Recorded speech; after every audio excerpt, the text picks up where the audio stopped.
Attention, attention. Es tu prima favorita, Pops the Filter. And my neighbors probably can't stand me. Okay. Hola a todos. Es tu prima favorita, Bobby here, and welcome back to the Cousins Corner. If you're new to my channel, welcome. If you're not new, welcome back. I am tu prima favorita, Bobby, and I just like to talk. So something that just really crossed my mind right now is just something that I talk a lot about to people, and that is being your own best friend.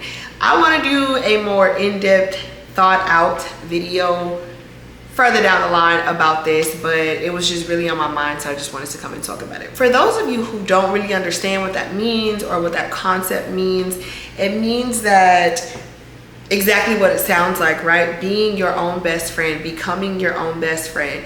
You come into this world alone. You're going to go out into this world alone. Yes, you're going to meet a bunch of different people. Yes, you're going to make great friends. Yes, you're going to make great connections with people. You're going to show up for people. People are going to show up for you. But ultimately, first and foremost, and at the end of every single day, all you have is yourself. And if you don't first and foremost show up for yourself, you cannot show up for other people. So being your own best friend goes further than being your own cheerleader, right? It goes further than yes ma'aming or yes sirring yourself all the time. It also comes with having those hard conversations with yourself, being reflective, caring for yourself in those ugly moments, in those moments where you effed up or just did something stupid. It's granting yourself grace in the way that you would your best friend. And if you're still needing help kind of wrapping your mind about that, I want you to take a moment, think about a person that you truly care about, right? Think about your best friend, tu mejor amiga or amigo, your little sister, your little brother, your cousin, somebody who you really truly care for, somebody that you would go through hell and hot water for, somebody that you would take a bullet for, somebody who just means a lot to you. Think about the way you talk to them, the way you care for them, the way you treat them. Think about when they're at their lowest and they come to you, how you show them compassion and how you show them grace. You know, maybe not all the time, because sometimes we got to give a little tough love too, but think about how you handle that person. That is how you should handle yourself. And I know some of y'all out there like, ooh, I do not handle myself with grace. I do not handle myself with care. I'm so hard on myself, or I handle myself with too much grace or too much care, or I'm too passive. So becoming your own best friend is about finding that ground to treat yourself as if you were somebody that you love, because you should be somebody that you love, right? And you have to show up for yourself in that way so that you can show up for other people. And a lot of times and I've been guilty of this too before I learned how to become my own best friend, but I've always been like type A perfectionista. Everything had to be aligned, everything had to be perfect, not a hair out of place. Nobody could see me sweat, nobody could see me, you know, have my anxiety moments, my panic attacks, my low moments, whatever the case may be. And I was so critical of myself. Everything had to be on cue or I was failing. Everything had to be in place or I was doing it wrong. You know, everything had to be done perfectly the first time or I would be super critical of myself. And one thing that I had to realize was that, one, that's not realistic. That's the first step, like realizing, especially if you are type A or perfectionist, that is not realistic to be like that all the time. Or even not that, because I found myself in times where it's like, I am a high energy person. I bring a lot of energy to the spaces that I am in, and because of that I can also alter the mood that I'm in, right? And so I took on this thing that I always had to show up on 110, right? I had to always be Brittany, Bobby, you can't see me down, you can't see me low, like I have to be on 10 no matter what. And that also, you know, along with being a perfectionist, along with being type A, along with everything having to be in order and aligned and not a hair out of place, it was just too much stress. And I noticed, like in my adulthood, in my early 20s and mid 20s also, I started like having like more anxiety attacks, and I would just like, oh, I just need to work through it. I just need to keep going and keep going. And the underlying thing for that was that I was not compassionate with myself. I did not give myself space and room to mess up. I didn't give myself space and grace to slow down, to take breaks, to really just love on myself and care for myself, because I was so wrapped up in what I had always known was that I have to be on 10 and I have to be on it for myself and for everybody else. I was not kind to myself. I was not caring to myself. And because of that, even though I functioned that way for so long and it worked for me, I got to a point where it just didn't work anymore.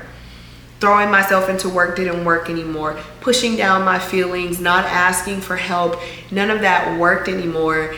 And as I started to understand more of what it meant for self-care, because a lot of people think of self-care as like spa treatments and painting your toenails and eating ice cream and all of that, and it can be, but it's also taking care of your mind, taking care of your body, taking care of your emotions, and choosing to care about yourself. And that all ties into being your own friend. And if you can't start off with being your own best friend, because that does take some work, start off with at least being your own friend. The way you get to the point of your life where you can be your own best friend and you can really care for and about yourself is starting off by choosing to care about yourself first. And believe it or not, a lot of people do not care about themselves.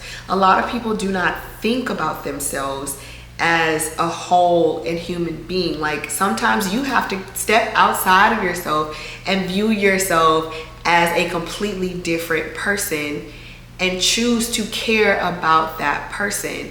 And that's basically what I had to do. Was I had to take a moment, sit back, really reflect, and come away from me. I had to separate me from my perception of myself, or who I was trying so hard to be, and really look at myself as a person and say, you are a person, you deserve grace, you deserve rest, you deserve kindness, you deserve care, and you deserve compassion. And you will not find fulfillment in getting that from other people if you don't first fulfill yourself in getting it from yourself. Oh, she preaching today. Tu prima favorita is up in here preaching. Welcome to La Iglesia de Bobby. But no, in all serious, it starts with that. And again, like I said, it's a lot easier said than done, but it really starts with choosing to care. First and foremost, you have to choose to care about yourself, about your overall well-being, about your mindset, about how tired you are, about how burnt out you are, about how you're functioning, and if this is a way that you can continue to function, or if you're doing it because this is the only way that you've known how all these years, or if you're still in survival mode, or whatever the case may be.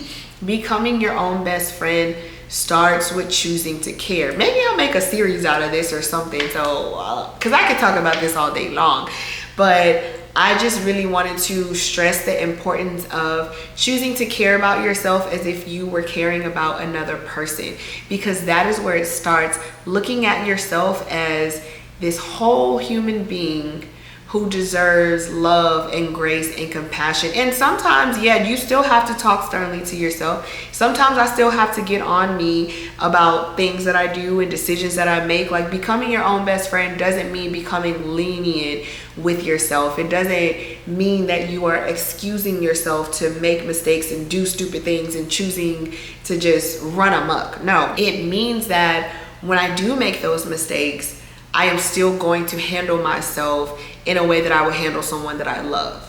And sometimes it is like, girl, you know that was dumb. Why would you do that? Let's do better. How do we do better? Like, thinking of how do we move on from this? We already messed up. We already made the mistake. Now, what do? We need to sit. We need to cry. Let's do that. We need to go be around people, or call up a friend, or hug ourselves, or pray, or meditate, or write in our journal, or whatever the case may be. Let's do that. But let's not stay there. How do we build ourselves back up and move forward and not make that mistake again? Just as you would if a friend came to you and said, I did this, I messed up, I'm so stupid, I need help, I want to move forward. How would you treat that friend?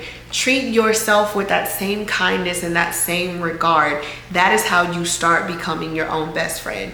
And once you start doing that with little things, right? Like, oh my gosh, I shouldn't have texted this person back, or oh my gosh, I shouldn't have said that to this person, or oh my gosh, I should have stood up for myself in this moment, or I should have advocated for myself in that moment. It starts with those thoughts, yes, but not just leaving it there and being like, stupid, estúpida, idiota. No, when you are in those moments, from there you go, okay, now let's evaluate what we did, where we feel like we messed up. Let's show ourselves some grace. Let's soothe ourselves. All right, we made a dumb decision, or all right, we didn't advocate for ourselves in that moment, but where do we go from here now? Can we go back to that situation? Can we fix it? Can we make it right? Or is it spilled milk that we can't put back in the jug? And then from there, where do we move, right? We don't sit in that guilt or in that bad feeling of just beating ourselves up, right? We wouldn't do that to a friend. You would not do that to the person that you love. You wouldn't sit there and just be like, you stupid. You are so stupid. You are so stupid, day after day after day. And we do that to ourselves. So when you start getting in that mindset of calling yourself out of your name, like I do that sometimes too. I'm like, oh, you're so stupid. And then I backtrack. I'm like, no, you're not stupid. You made a foolish decision. And now we have to move on from that. And again, it takes choosing to care. It takes being mindful of the way that you're talking to yourself. For you, it might start with affirmations. It might start with telling yourself, like I started with the affirmation when I started on my journey of becoming my own best friend some years ago. I started with the affirmation, I am my own best friend. I would write that whenever I was writing in my gratitude journal, whenever I was writing my affirmations for the day. There was that one point where I was literally writing affirmations every single day. There was another point where I was writing in my gratitude journal, which I still do, but I was doing it every single day. And one of my things that I was grateful for was that I was my own best friend. And in that self-discovery, I was learning more and more ways to really love and care and show compassion for myself. So sometimes it's going to start with you having to repeat that, having to remind yourself, having to correct yourself when you find yourself saying things to yourself that are not friendly, that are not graceful, that are not kind, and that are not caring, just as you would a friend. And again, like I know some people are going to be like, well, I talk to my friends like this, and that's cool or whatever, but I refuse to believe that a really close friend that you really love, that's the only way that you talk to them. Even if you do talk to them like that and you joke around and all of that stuff, you still have some type of kindness, care, and compassion for that friend or for that person, or else they shouldn't be your friend. Because if you just lack care and compassion altogether and all you do is call them out on their BS and call them stupid all the time, you yourself are not a good friend, and you should go reevaluate that while they go reevaluate y'all's friendship. But that's neither here nor there. I'm hoping that you are not una amiga como eso. I hope that you are not that type of friend. I just say, like, become your own best friend. I'm just kind of like rambling right now about the importance of it, but if you really want to know or start that journey, or where to start that journey, or how to do it, let me know, because I'm all about being your own best friend. Because baby, Bobby is her own mejor amiga. Like, I am my own best friend, and I have besties. Like, don't get me wrong, I have people that I love, I have people that I go to. Sometimes me are not enough. So I do have, my besties, I do have my really close friends, but at the beginning of it all and at the end of it all, I am here with me first, because I'm the person that I have to answer to at the end of the day for all of my actions, and I'm the person that has to deal with all of those consequences. So if I don't first choose to care about me, I can't expect anybody else outside of me to treat me with the same kindness, care, and compassion. And even if they try, they won't, because can't nobody love me the way I love me, right? And can't nobody love you the way that you love you. So I just wanted to come in with that. Be your own friend, become your own best friend. And if you are on that journey right now, please feel free to drop a comment. If you have gone through that, again, it's never over. Like, you're always learning. You're learning to love yourself at every step of your life, and who you are, who you're becoming, and who you will be. But if you are a person who has also found the key to doing that and how that works for you, feel free to leave that comment below as well, because other people want to know. Other people need to know también. So please feel free to like, comment, share, subscribe. This is tu prima favorita, Bobby. Thank you for joining me today in the Cousins Corner. You see the tag. Click that subscribe button and I will see you next time. Bye.